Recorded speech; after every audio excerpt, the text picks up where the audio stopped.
understand what I'm about to tell you, you need to do something first. You need to believe in the impossible. Can you do that? What do you desire that you can't have? When I eat a brain, I get visions. Don't ever come back to Gotham. You have failed this city. Jesus, what kind of a preacher are you? There's about a dozen ways that I could stop you right now. But I don't think I have to. Because where I'm from, your grandson becomes the greatest hero in the universe. Now you should at least give a brother a moment to say something heroically clever. In the future, my friends may not be heroes, but if we succeed, they will be remembered as legends. Welcome to the DC TV report for the week ending Saturday, May 25th, 2019. I'm Edward O'Hare, nickname to be determined. And I'm Sara, academic by day, freelance writer by night. We're here to bring you recaps, news, and commentary for all live-action television shows based on DC Comics. We have 4 new episodes for you this week. By my count, Ed, that's 2 finales.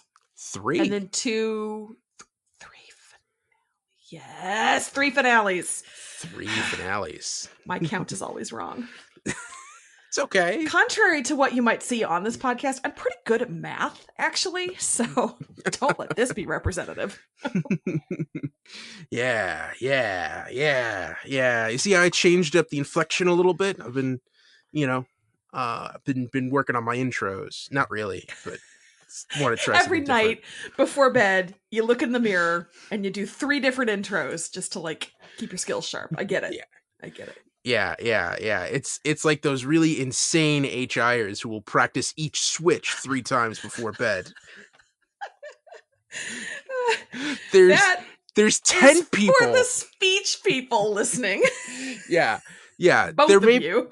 Yeah, there may be 200 people in the entire world who know what that means. And all of them are not listening to this podcast. Oh man. Hey Sarah, how you doing? I'm good. So I am curious.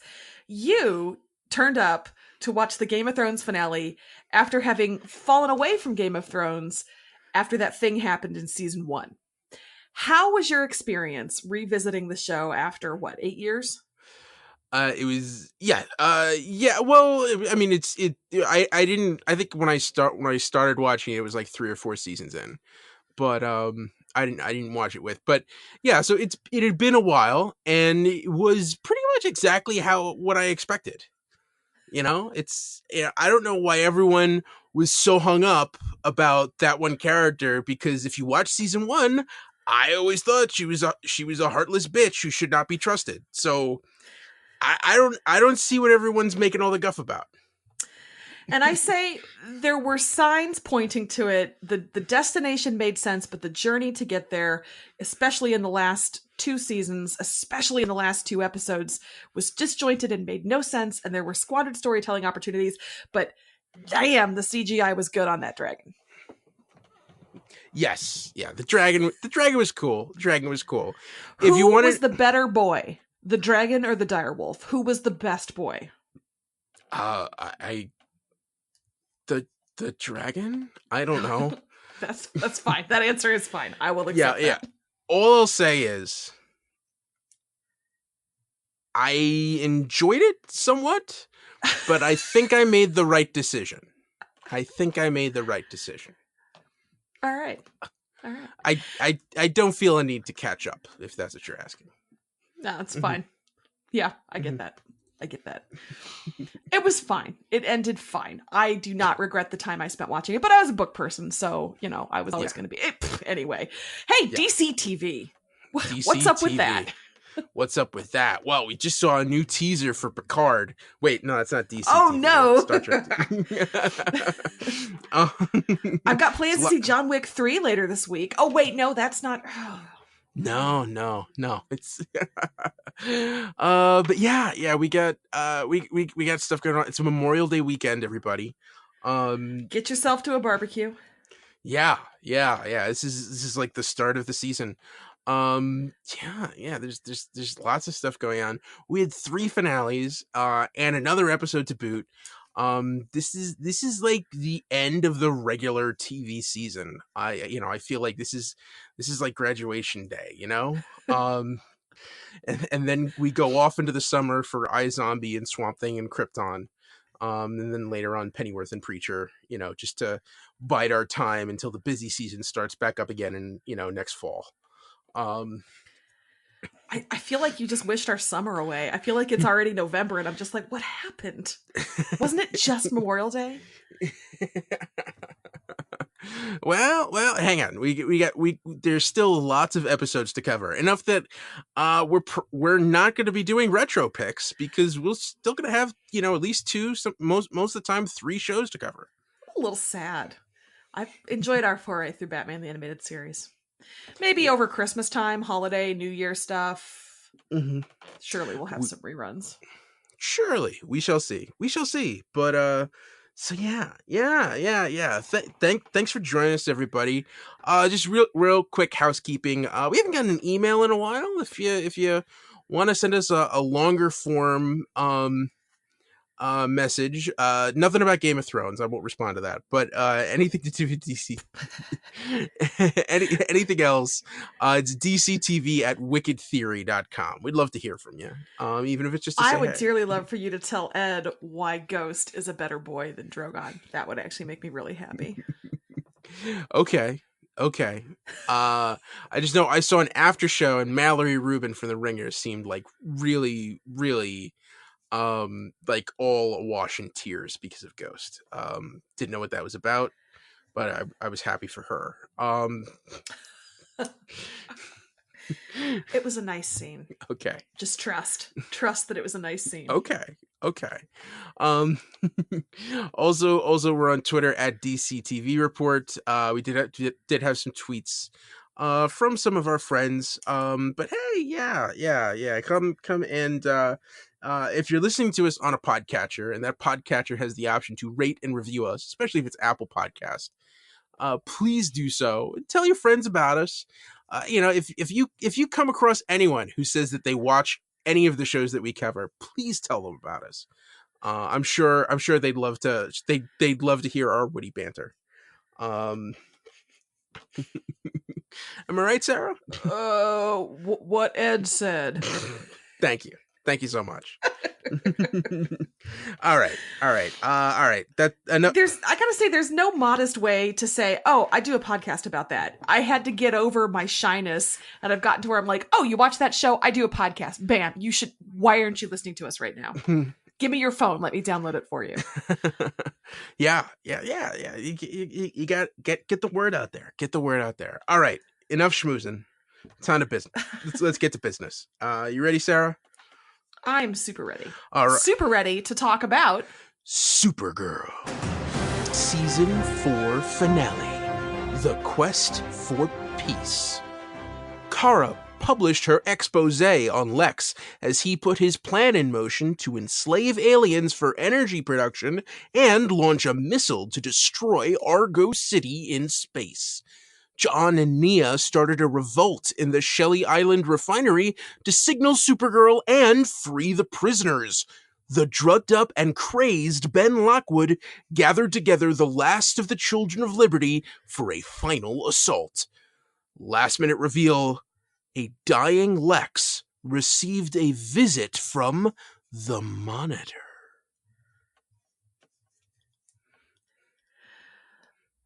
So, journalism saved the day, which was awesome. Yes, it did. I enjoyed the way we all got the push alert and we all read the expose that Lex is a bad guy. I am willing to suspend my disbelief because that kind of journalism would take a long time to write and a long time to fact check, and I think that happened in 20 minutes. But that's okay. Journalism saved the day. What were you more surprised by? How quickly Red Daughter died, or how quickly Brainy got fixed. Both of those things I thought happened surprisingly quickly. you mean at a point where it's like the writers were standing over the button and the plot says now. Yeah, kind of. Yeah. I thought it was sudden. The brain. I thought it was sudden. Yeah, the brainy one was a little bit more jarring, just because like he could just it's literally just a switch gets flipped and he's not evil anymore. Okay. Oh, that's funny. I thought his felt a little bit more earned because we did kind of see, he referenced the little boxes that he and Lena talked about. And we saw him sort of grappling with his programming and what he's picked up on Earth. It felt kind of like the termination of his season-long arc. I just was surprised that it happened in this episode. I really thought that they'd play out that Brainy a little bit. I was looking forward to them playing that Brainy out, actually. I was kind of hoping he'd continue into next season. But we got the triumphant kiss with him and Dreamer, so I'll allow it. Yeah, and I wouldn't be surprised if that switch is a little loose and wobbly, and maybe it might flip back and forth next season a little bit. I don't hate that. I did think that Red Daughter's demise was earned. I thought it was kind of shocking that Lex disposed of her so easily, and then I thought that for her to finally realize that Lex was evil, and to make that sacrifice. Oh man, that's lumping your throat right there. Come on. Wow, I the opposite. I expected Red Daughter to be gone by the end of the episode because what else are you going to do with her next season? But I thought the way they handled it was kind of abrupt. Like her turnaround on Supergirl was really abrupt. Where Brainy, I thought he'd hang around longer, but I like the way they handled his transition. So that's kind of funny that I think you and I have opposite. It's like we're not the same person, and we bring diversity of opinions to the show. Yeah, in a way that adds value. That's weird.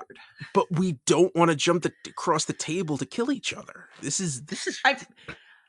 We could get to that point. We could escalate if you need to. No, Sarah. This is an accomplishment. I promise you. Shut your mouth, Ed.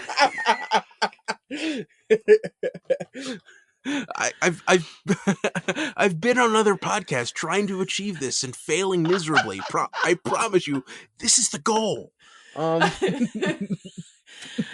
harmony is our strength. Yes. Respectful disagreement. That's and that's fine. That's fine. Things. Speaking of respectful disagreement, I actually don't have a good thing I'm going to transition to. I guess I'm going to talk about Lillian Luthor. Am I wrong, or was she fabulous this week? Yeah, she just. I mean, it's weird because it's like, okay, whose team is she playing on? And you realize like she, even though like it's her stepson, she has this admiration for Lex and just standing behind him. But then still at the end, she comes out. She still has her own self-interests. Well, and she poisoned him. She also doesn't want him to quote Hitler. It's bad for the brand. I get that. Yeah, I think Lillian is Team Lillian, always. But I thought she handled all of it with such style. I really enjoyed her in this episode. And let's talk about Lena learning about Kara. Oh, man. That was the gut punch right there. That was the... Yeah. No. Like if you like it, just when you're thinking like, John Cryer, he found a way to make this Lex really mean and really evil, and there's no way to top this. And then, oh wow, oh, you despicable, oh man. And Lena gets that information and just says, okay. And she's not confronting Kara. She's just gonna wait and see, and I think that's even scarier. I was going to say, I worry that she's a duck. She's very calm on the surface, but underneath, what is she planning? That worries me a little bit, but how interesting. I am very into watching that unfold next season. I don't like it when they're on the outs, but I think the dramatic potential there is vast next season. By the way, I had the interpretation that Lex was DEAD dead at the end there, and that Lena actually left him to rot in his chair. And so the Monitor showed up to actually resurrect him as opposed to a dying Lex. So I that's funny. I interpreted that a little bit differently, that he was a dead person. Yeah, I mean, he was on the brink of death. You did hear a little bit of grumbles and moans as the Monitor showed up. So, you know, it was okay. All right. I interpreted that as, and I was surprised. I actually was like, whoa, they really did that to Lex. So, so this was the Monitor's third appearance in a finale. And was this one your favorite of his appearances? I mean, did you have a preference for all the times we've seen him this month? I mean, he was very active here. I mean, I think the one that I thought fit the best with the episode was Arrow. Just because, you know, that really set up what's going on with that show next season, at least in my mind. But the one I personally enjoyed the most was Legends. We'll talk about that next. Yes. Yeah, and Flash, he well, I don't think, did we see the Monitor? We just saw that headline changing. That's a good point. Yeah, you're right. Yeah. So, but yeah, I mean, here he's certainly active.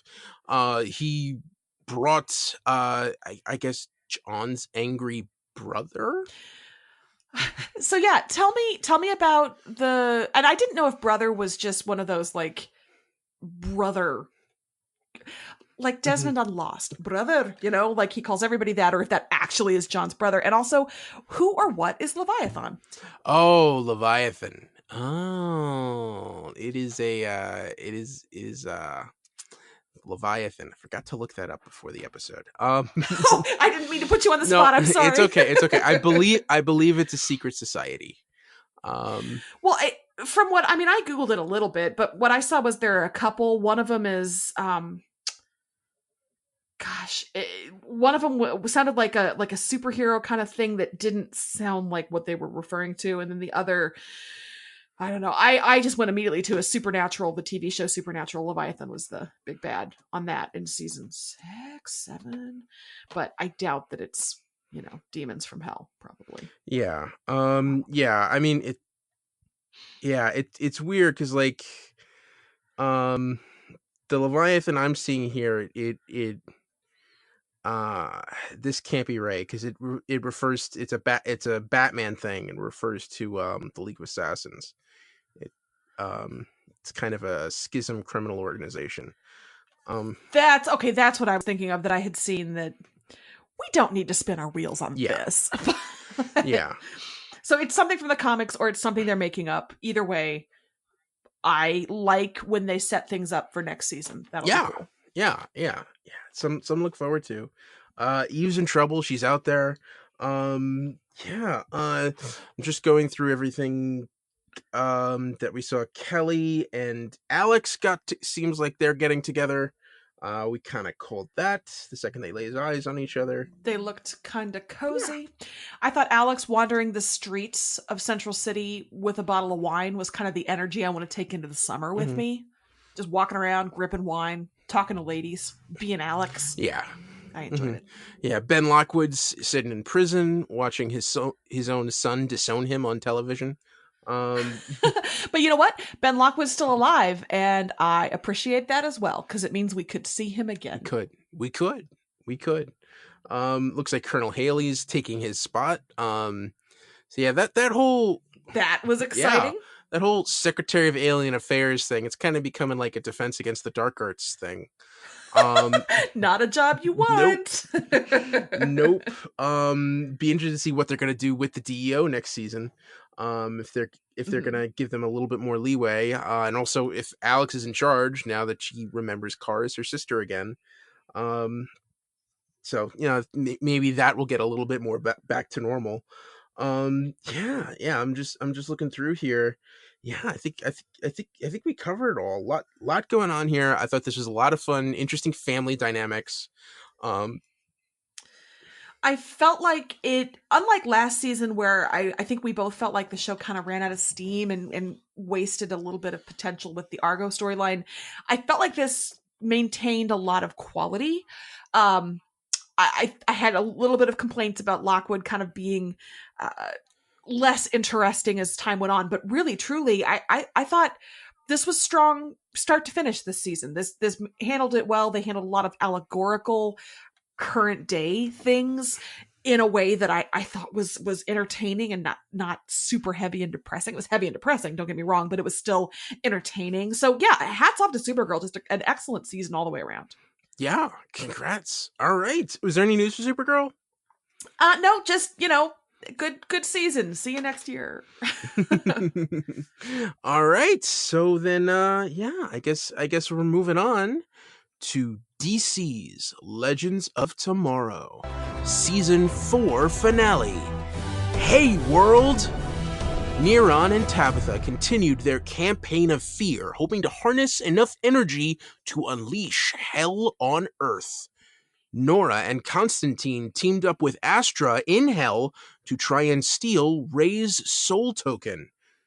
The Legends plan to assuage people's fear of magical creatures by actually building Hayworld. Last minute reveal, Astra exchanged a large handful of tokens for souls of some of history's most notorious sinners. Did we get the Watchman squid that we deserved in this episode? I don't know if the Watchman squid, but we got a really cool squid. It was a good squid. So this was, I enjoyed a lot of the full circles on this. I was curious how they would ever build Hayworld that quickly, because clearly they only had the Dragon Gate and they pulled out the book, and I was just like, yes, we're going to use the book. We saw Vandal Savage and he was fun. This was good callbacks. Sarah, I am pleasantly surprised at you. I never thought you ever would have had a nice thing to say about Vandal Savage. He was fun. Hell agrees with him, as it turns out. You can't say that about just everybody. Gotta love when you show up to work to torture a human soul, and you find out, hey, it's that buddy who helped kill me. Hey man, how you doing? Let's play oversized Jenga. I do like that they have oversized Jenga in Hell. That feels appropriate. How do you come up with that? How'd that come? Was that the writer's room? Was that a crew member who's like, well, I couldn't find a regular Jenga set. Hey, what if we do this? But I have this in my trunk. We were going out to the lake last weekend. We got rained out. It's still in my trunk. Do you want me to just grab it? No. Yeah. So I was really pleased that they reminded me that Zari had a brother, because, oh buddy, I forgot that Zari had a brother. That sort of started her on everything. So that reminder, and it wasn't even heavy-handed. I didn't see where they were going with it. She just mentioned, if it wasn't for this, then I wouldn't be that. And it didn't occur to me until the very end when I was like, oh, I see what they did. Yeah. So that storyline, we find out that young Zari was kind of a loner in high school, didn't have a lot of friends, and then she got to show off her new pet dragon and made a lot of friends. Then the dragon went away, and then she gets to, young Zari is the one who saves the day by taming the dragon and stopping it from killing everyone in the amusement park. But as a result of that, when Zari leaves the Wave Rider to help, it changes the timeline, and Zari turns into her brother Bayrod. And Nate's like, damn, I another season, another girlfriend gone. What the hell? Don't date him, girl. He's not good. I did like Nate and the brother hugging, and Nate being like, that was a little more pelvis than I'm used to, but it was an effective surprise. It got me. I was I was surprised. I was delighted at the implications for next season. So well done. I'm not 100% sure why Zari felt like she had to leave the ship, other than, I mean, I feel like she didn't have any special help that she could give. She just wanted to be there while Nate was dead, which was fine. I wish they'd given her a little bit more like, oh, I have this gemstone. Let me put it on, but whatever. Yeah. And, quibbles. Yeah. Minor quibbles. And that's one thing I really like. She's barely used her powers all season. I feel like we never see her, she's always dressed in civilian clothes. She doesn't really have a costume. I wish they developed her powers more. And her powers seem the cheapest to animate. Yeah. I mean, I guess maybe just because it involves any animation period. But still, I don't know. Also, like, she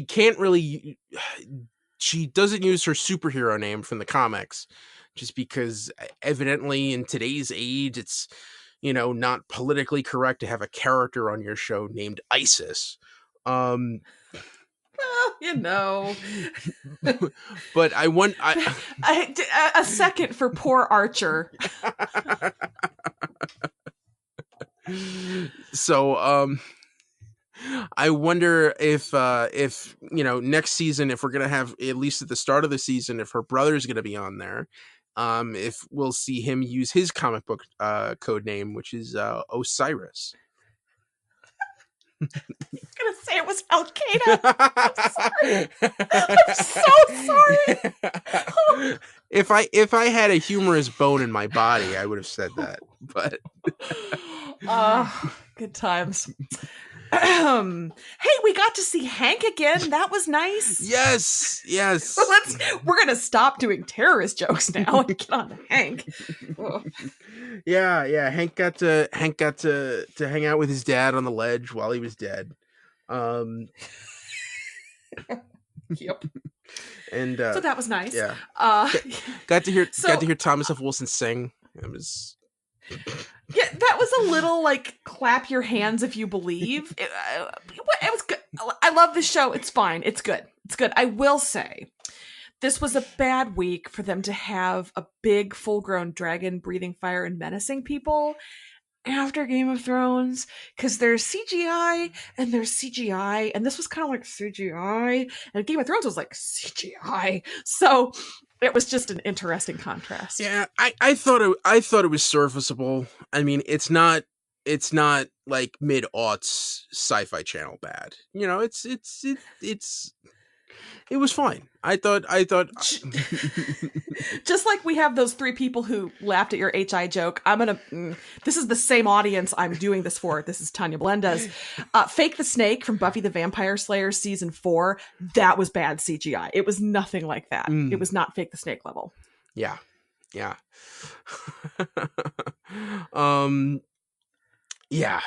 But but I thought it was fine for what it was. You don't. Oh yeah, no, I'm kidding. It was just unfortunate. Had it not come in the same week that we've just seen a lot of very cool dragon effects, it probably would have looked a little more impressive. But it was a very Legendsy dragon. I mean, it was a little friendlier and rounder, and it fit the vibe of the show. Which again, I love this show. Also, they rescued my Ray, so Ray Palmer is back, and that's. Happy. Yeah. Also, I knew that song because my mom is a huge James Taylor fan. So it was like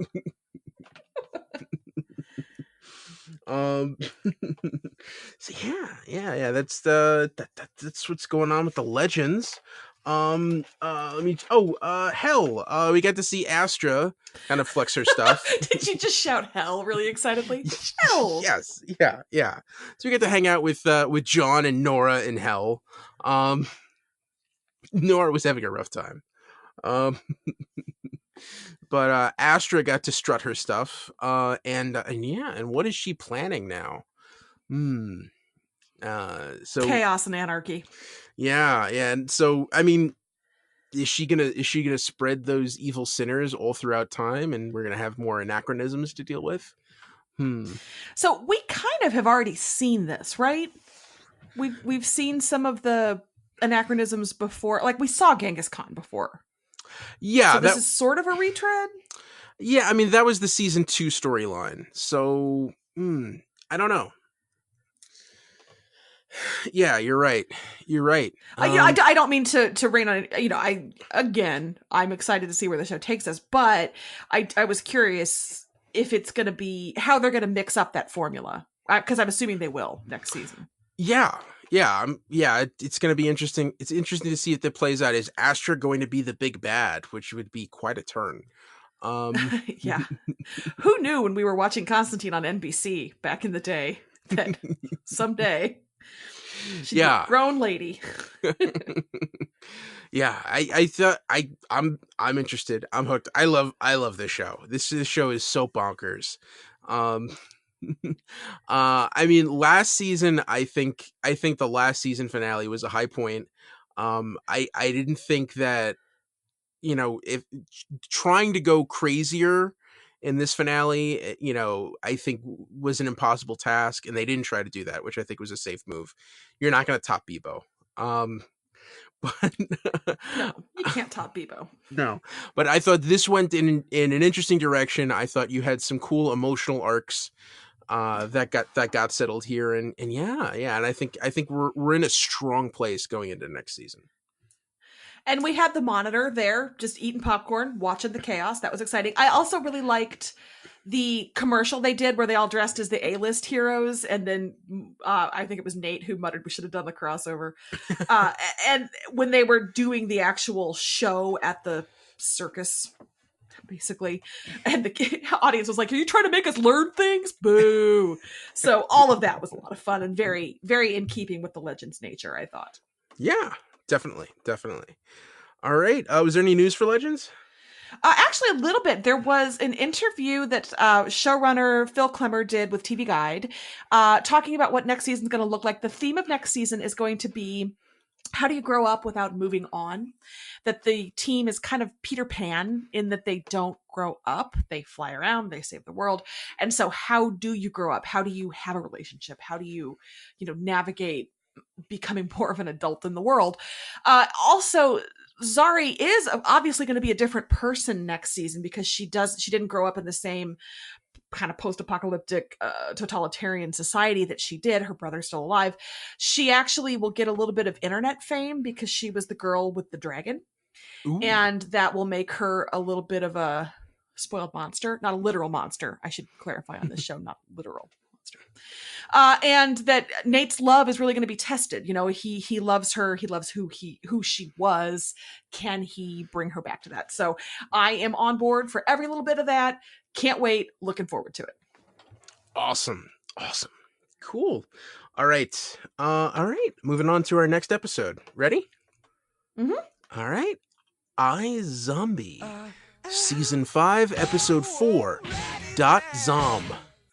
Liv chugged a bottle of kombucha mixed with brains from a tech mogul who was using his company's resources to build an apocalypse bunker.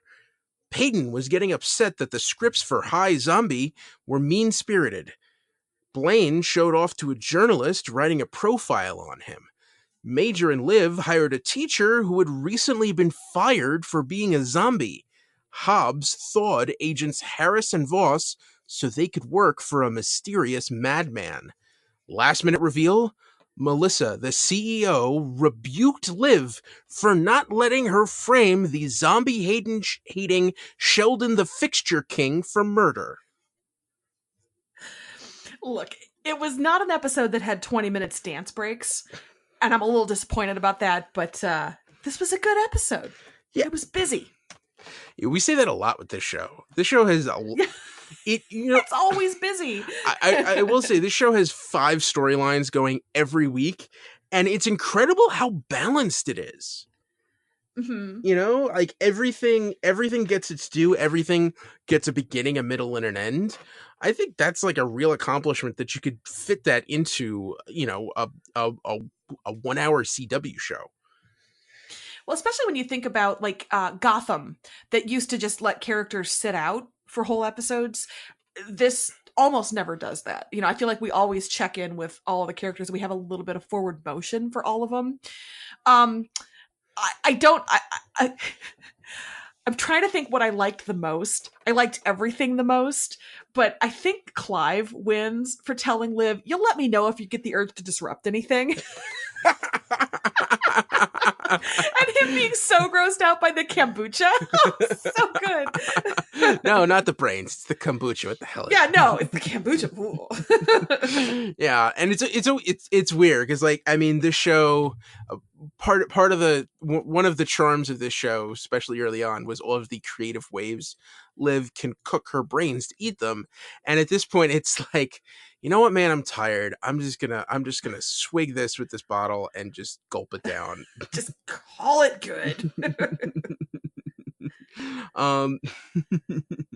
Yeah, but I mean, yeah, although there was, you mentioned dance breaks before, and we did have a really cool dance break when Blaine decided to fend off the dead enders taking photos outside the scratching post by calling Paulo from the Brazilian place the next door so that he could practice his Brazilian dance fighting. Blaine showing off for that reporter was amazing. I went to Wharton Business School for a semester and a half. I liked him being the cock of the walk. I really enjoyed his preening and trying to be the master of everything. And so, I mean, I don't know, so bad at it. I do not love the way this is my journalism hang up. I don't love a pop culture female reporter who looks like she's going to sleep with a source for a story. I don't love that. And I feel like that's the game that reporter's playing. But it looks like she uncovered, I mean, she saw that mask in his office and recognized it as the mask that he wore when he did that murder last season. So I'm hoping that she will prove to be a good journalist, but I feel like she's going to be another one of those treacherous, slutty female reporters. Thanks a lot, House of Cards. We'll see. There's time. We'll see. I should always think the best of this show because iZombie rarely disappoints me. Yes, so. yeah. Also, he showed and witness the dance fighting. He shows up for her. And she says, "You know what? I will go. I will meet you for that dinner at your fancy loft." And Blaine just turns to Donnie. He's like, "Oh no." just find a place to turn into a crazy loft within the next 12 hours. It's just like, and you know what? Donnie did it. Yeah, Donnie doesn't get enough credit. Donnie's concerned. Same. he's finding fires to put out, and man, he works. Also with the Brazilian dance fighting, at Bowerfett suggested to us, highly recommend 1993's Only the Strong, starring Mark Dacascos, aka the Iron Chef chairman. Sarah, have you seen Only the Strong? No. I have not. Ask me if I've seen Iron Chef. Have you seen Iron Chef America? No. No? No. No. Mark Dacascos, it's weird because he's an actor who does other things, but I will always remember him. It's weird because he was Wo Fat on the reboot of Hawaii Five-0. Ask me if I watch Hawaii Five-0. Do you watch Hawaii Five-0? I mean, I saw a couple episodes, but I have no memory of this, so no. Okay. So he was a recurring bad guy who was a redo of Wo Fat from the 70s version with Jack Lord. Ask me if I watched the 70s version. Did you watch? No. I'm so sorry. I can't help with anything here. I used to watch that reruns on USA right before William Shatner hosting Rescue 911.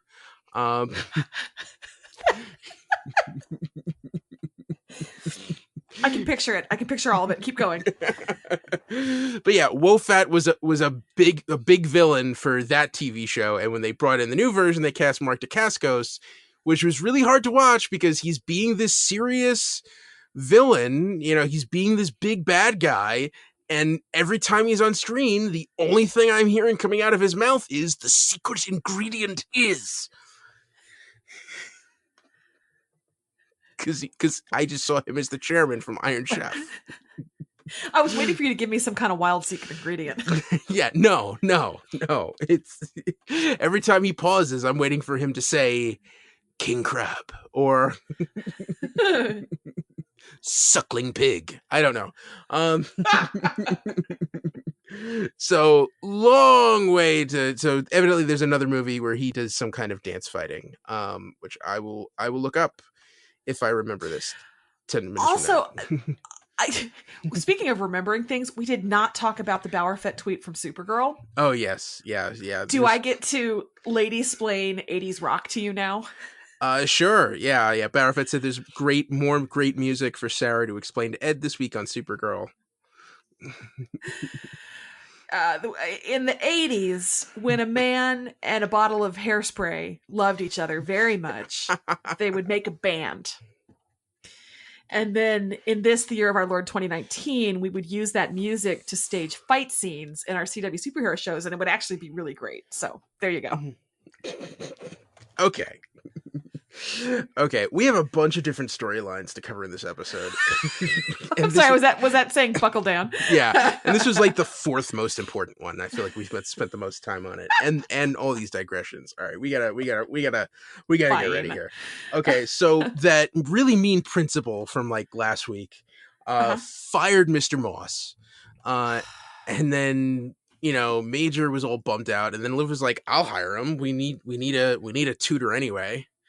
And then so I thought that was cool, except that really mad guy with the metal skull cap revived Agent Voss and had him kidnap Mr.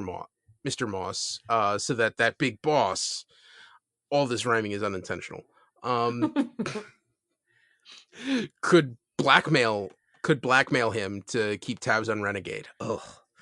Did he call him Haas? I don't know. I couldn't come up with any other rhyme. I'm sorry. Yeah. So what did you think of this other mysterious bad who was hanging out in that van? Oh, I don't care for this at all.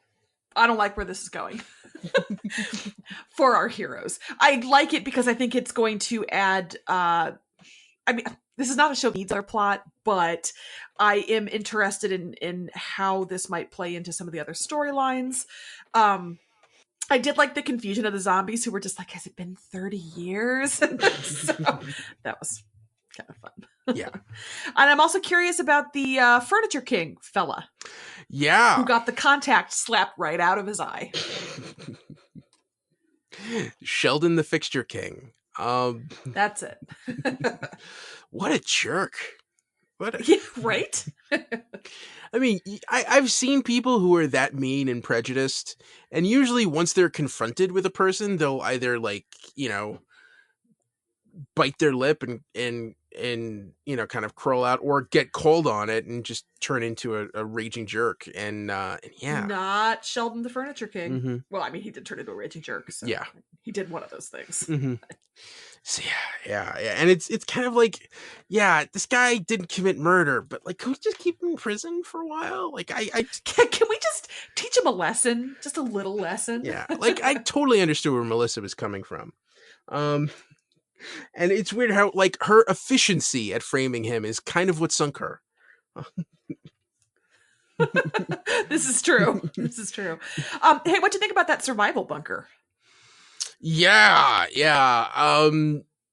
I wish we could have seen more of it. I'm not surprised. I mean, you figure Seattle's like a big hub for tech companies. So, I'm sure someone would have been working on this problem. I'm surprised that we haven't seen more tech companies now that it happened. But yeah, and I thought it was interesting. I thought it was interesting that he put Peyton on that list. And screwed over his life enabler. I think that was her title. Yeah, life enabler. We've all been there. Yeah. Yeah. I think it's an interesting concept. But I think he should have been thinking bigger. Just saying. Disrupt more is what you're saying. Yes. Yeah, and live on that brain I thought was cool.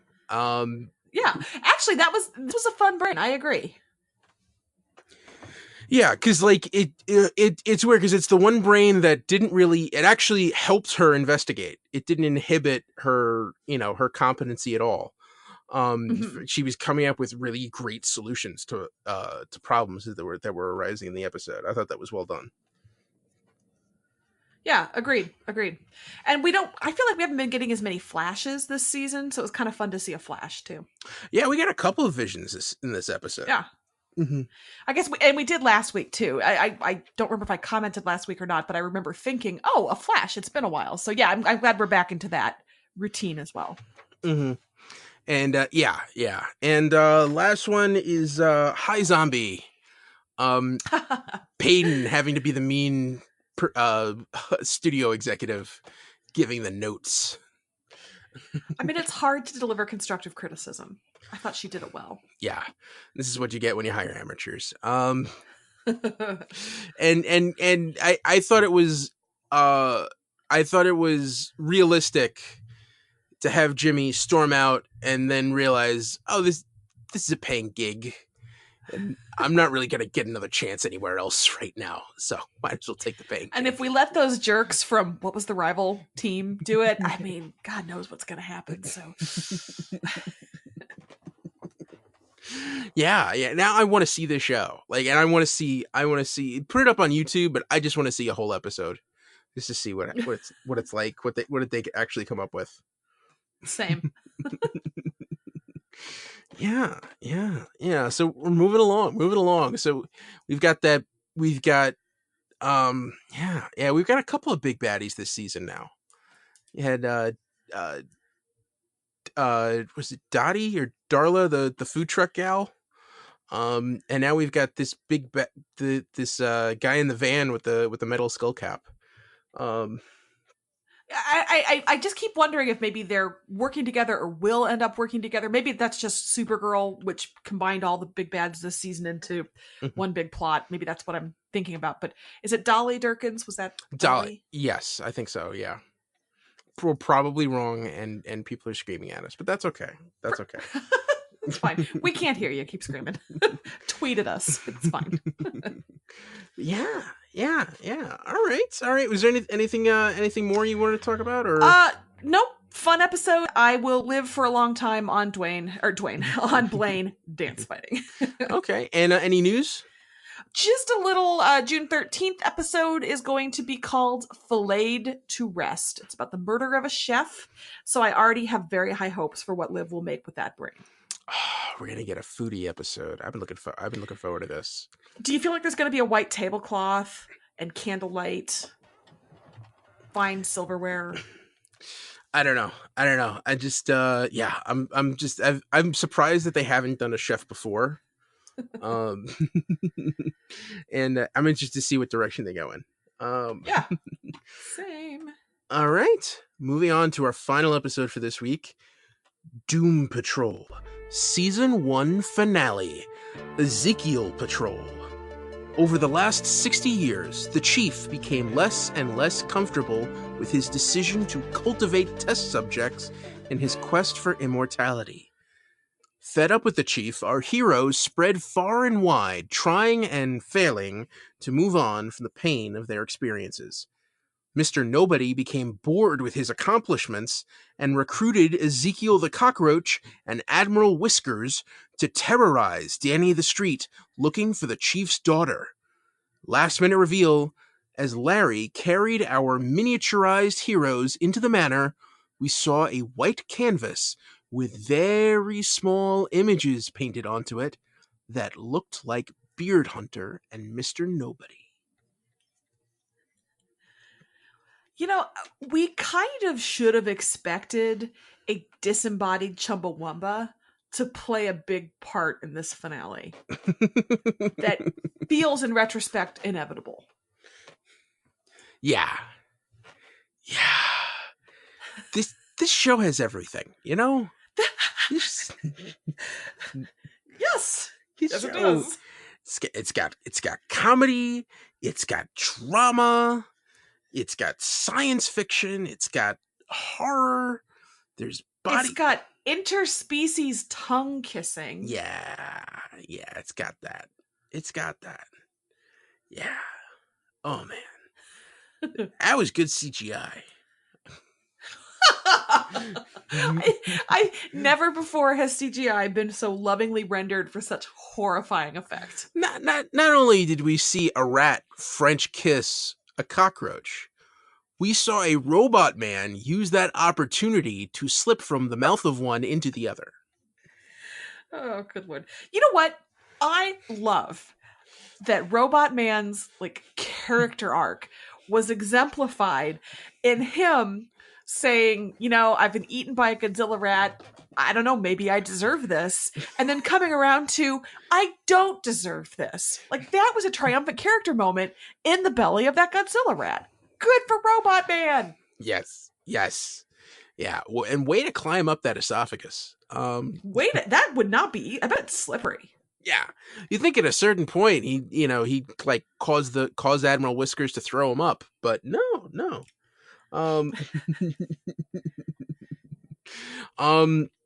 Let's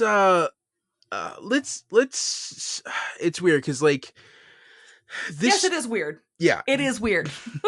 This story took some huge shifts, and I feel like a big part of the first half of this episode was alternating between our heroes in the present trying their new lives, and flashbacks to Niles at basically the first time he's learning about each of them, and kind of like as their tragedies are unfolding.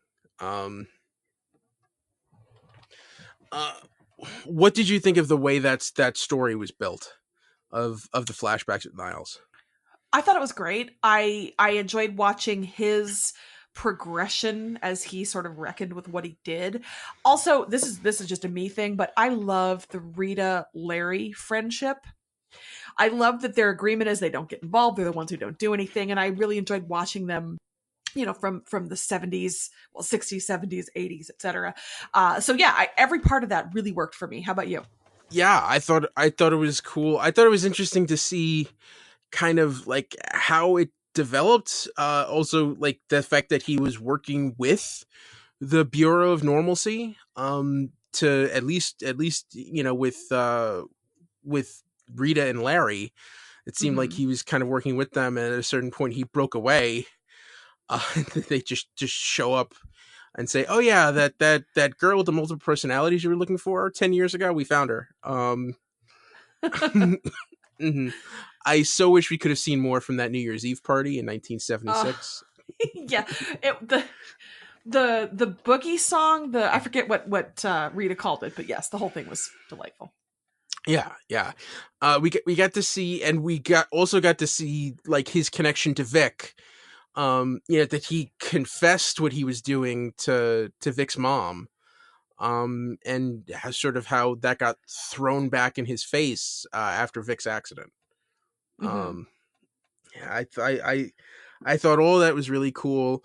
And the way I think the stories of where everyone was kind of made sense. Rita was trying to be a high school drama teacher, which, oh man, if I mean, that was brutal. I mean, it also shows like how much she's kind of gained control over her powers with the fact that she could take that tongue lashing and not turn into a literal puddle of goo. Yeah, that's true. Yeah. But it wasn't anything compared to the tongue lashing that Admiral Whiskers took. I'm so sorry. I'm still not over it. I will never be over it. Yeah. And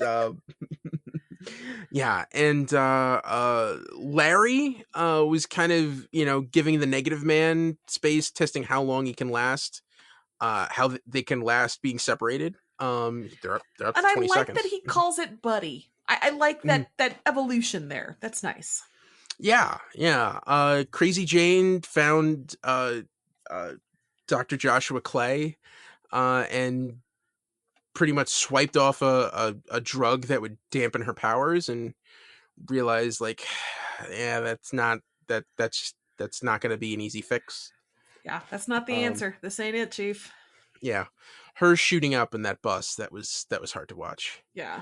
But I will say Cliff taking care of her was lovely. Yeah, he's just so he stops by the food truck and then leaves the food outside of the bus and walks into a corner and watches it. Like that's Oh, it's a that's little all creepy. that's all he does all day? Oh man. Or if you were a brain inside a robot body that used to house a rat, you probably wouldn't do much more than that either. Yeah. Yeah. And Vic is just kind of sleeping and lying to his dad that he's back to being a superhero, which totally makes sense. That clears. He's not over it yet. He needs time. Let's see. I will say Mr. Nobody continues to give great narration.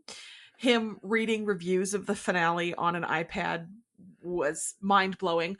Also mind-blowing was Alan Tudyk actually, I mean, when he says, I'm the big bad or whatever, I super love that because that's a Joss Whedon term. He's the one who coined it in Buffy, and Alan Tudyk, of course, was in multiple Joss Whedon productions. So I kind of like that you have a big Whedon actor talking about being the big bad. The meta of that I enjoyed very much. But I would hate to lose him forever because he is so fun. So fun.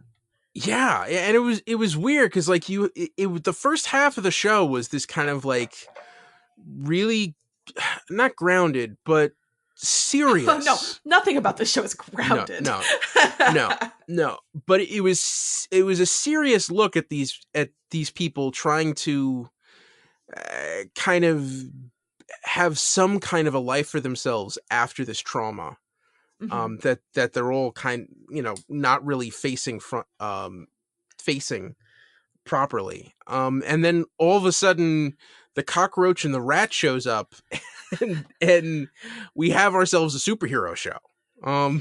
And I love that our heroes are, they would, I think if you called any of them superheroes, they would probably like physically strike you. So I love that vibe. But yeah, we really jumped that into gear. Shout out to Curtis Armstrong for voicing Ezekiel, the cockroach. Yes. I thought he did an excellent job with that. Yeah. He's from Revenge of the Nerds, right? He was also Metatron in the TV show Supernatural, which is also another holy person who gets way out of control. So he does really well voicing out of control religious people. Yeah. And also Booger. So. Yeah, and we got to meet. Well, I don't. Did we see her face? We got to meet the chief's daughter, Dorothy? No, I will say I assume that was we're not going to show her face because we haven't cast her yet, so we're just going to show the back of her head and we'll pick somebody over the summer. Yeah, that sounds right. Yeah, that sounds exactly right. We're on to you, Hollywood. Yeah, and we got to meet her. She's no longer being hidden. She's like 100 years old, maybe. Yeah, and still looks like a little girl. That's got to be weird. Yep, and you get why the chief was so hot for immortality. Yes, gotta stay around to protect your kid. Yeah. Also, I've got questions about Danny turning into a brick. Is that an okay ending for Danny? I'm worried about them. Yeah, I mean, it seems like because you had that one headline saying hero saves the Dannysons, which I'm guessing was Flex. That had to be Flex had to, open a gateway for everyone to walk out of. So I think Danny's going to be okay. I think Danny can. I mean, Danny's still around. You have that brick. And even though it looks like the rest of it was blown to smithereens, Danny can most certainly rebuild. So yeah, hopefully. Mm-hmm. I want that for Danny. Yes, I'm very much team Danny. Yes. Yeah. That can't be the end for Danny. No. Yeah. I mean, this is so weird. If you so the question here is like, where does this show go from here if it gets a season 2? Which we don't know yet, but we're hopeful. And my answer, I have no idea. Yeah, who could ever? I even if we guess, like even if they told us what it was going to be, I'm not sure I would understand what they're talking about. So, and this is like the one writer's room where I want to look at those guys and go, you have no idea where you're going. And for the first time, that's probably okay. Like, yeah. It's a good thing. It's probably a good thing, because if you planned this out and then went back to start over, no. If you had time to think about whether or not what you're doing makes sense, that would be a total fatal flaw. But that's what we love about this show. Yeah, this show was very different, very out there. It was fun. It played with a lot of strange concepts. We were on a sentient, gender fluid street. That communicated with signs and like inflatable car lot. Yeah. Air figures. Yeah. Fighting a fighting 30-foot tall cockroach and rat. Best show on TV. Yes. Yeah, man. Wow. This is insane. This is you can't describe it to anyone. You just got to show it to them. Yeah. Just sit down. Just watch a couple hours. You'll be fine. Yeah. Yeah. And, Timothy Dalton brought a gravitas to this. I thought this was definitely the best acting that he's done on the show. Uh-huh. And even though it's kind of weird, I feel like all of these story arcs, you had great character development over the course of the season. I don't think anyone got short shrift. And I think everyone's in a good place and they're ready to grow. Man, this is so. I'm really impressed with the show. Same. Yeah, I will miss it. Mm-hmm. Okay. All right. Yeah. Is there anything more that we need to discuss? Anything you feel we haven't gotten to? No. This was weird in the best way. So thank you for this crazy, amazing show. All right. All right. And there's no news for Doom Patrol, right? We don't know. Correct. Yeah, we have no news. Very sorry. All right. Well, then let's move on to news for other shows. Okay, so we don't have a ton, but what we have is interesting stuff. We'll start with Arrow. Stephen Amell has said that anytime any Arrowverse show needs him to come back and play Oliver Queen after he's done with Arrow, he will be happy to do that. Oliver Queen was good to him. He feels very loyal to that universe of shows. So if you need him, all you have to do is call his name. He'll be there on the next train, basically. What a mensch. Right? What a mensch. That is, yeah. A lot of people would say, all right, the show's over. I can kick rocks now. Yeah. But wow. Now, I think that is really cool. I really thought so too. I thought that was such a good guy thing for him to do, to say, this is an important character and I understand what that is to all of these shows. So very, very cool of him. I don't know that he would necessarily be Oliver Queen doing the salmon ladder in these future guest appearances, but maybe. And actually that goes into our second bit of news, which is Stephen Amell has involved himself with All Elite Wrestling. And he has said that after Arrow finally wraps its final season and the crossover stuff, he will get involved with AEW after that. So it sounds like he probably has some sort of contract that says you may not hurt yourself in the wrestling ring until after you're done with this show. But once he is done, he may be doing some wrestling. So there you go. Wow. I get to see him put those parkour skills to work. some high flying jumps and kicks. I'd be into that. Yeah. Wow. All right.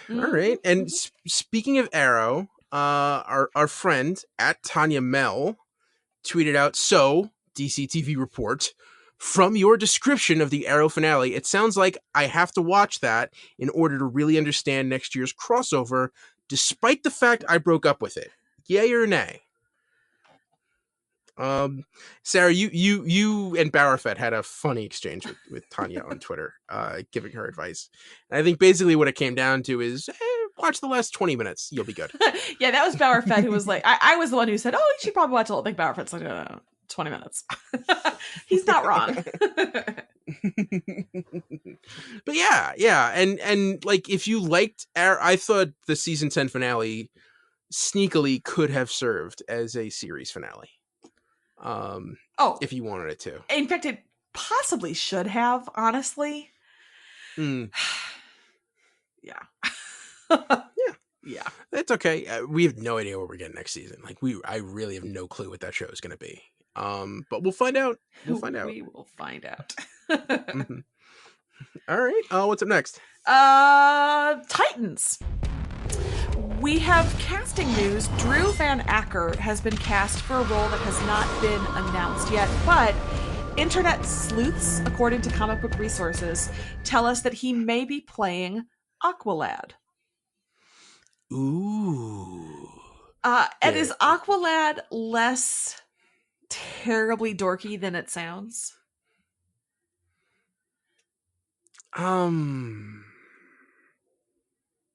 Yeah, not really. No, it depends on what version they go with. Aqualad, it's weird. Aqualad, I mean, I'm assuming it's going to be Garth.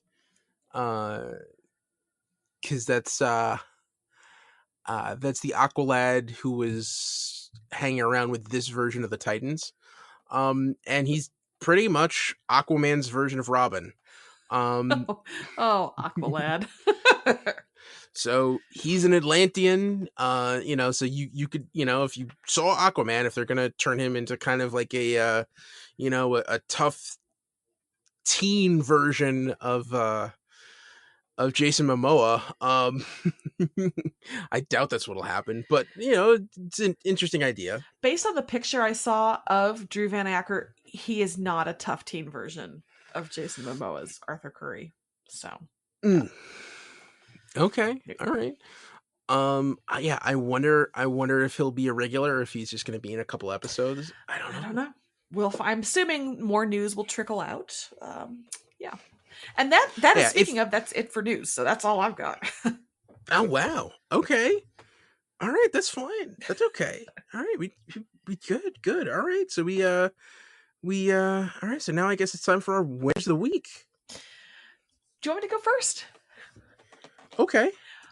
My winner of the week is weird. It is from Doom Patrol. It is the previously on. Yeah. Doom Patrol had a rhyming couplet previously on, narrated by Mr. Nobody, that was incredible. Incredible. Very entertaining. If you skipped the previously, go back and watch it. It was charming. It rhymed. It was informative. It was A+ work. Well done. Winner of the week, previously on Doom Patrol.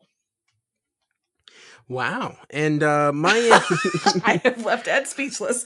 Yeah, no, that was a lot of fun. That was a lot of fun. I always enjoy interesting different recaps. If anyone watched the TV show Brain Dead, just watch it for those recaps. I was gonna compare that to Brain Dead. Are you the other person who watched Brain Dead? Previously on Brain Dead. Yes.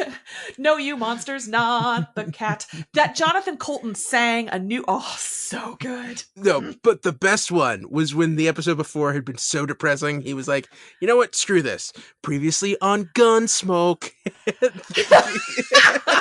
That show was unfairly canceled. I really enjoyed Brain Dead. This is not what this segment is about, but still. It was unfairly canceled, but I'm glad it was only one season because I don't want to imagine how much weirder that show could have gotten.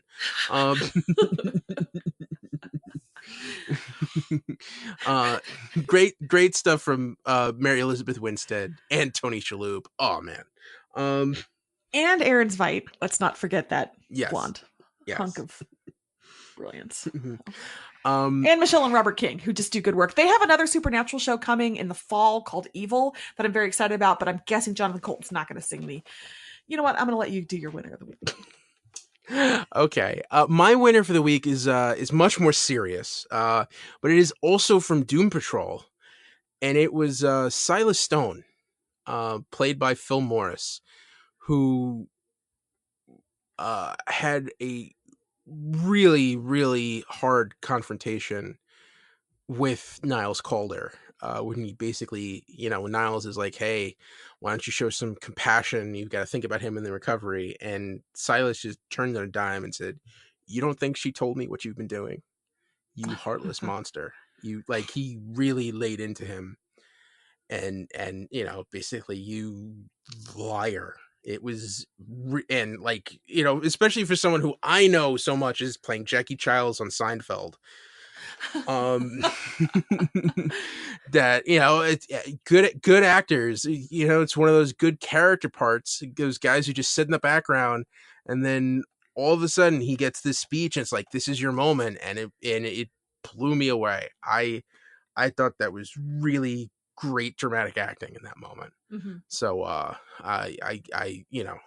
congratulations, Phil Morris. That's my winner for the week. All right, cool. Mm-hmm. All right. Cool. So, yeah, we did a show. We did a show. Hey, next week, Swamp Thing. Yes. Next week we have a premiere coming up. We have Swamp Thing. Oh my God, this is Sarah. I'm so excited and so scared. I have no idea what this show is going to be like.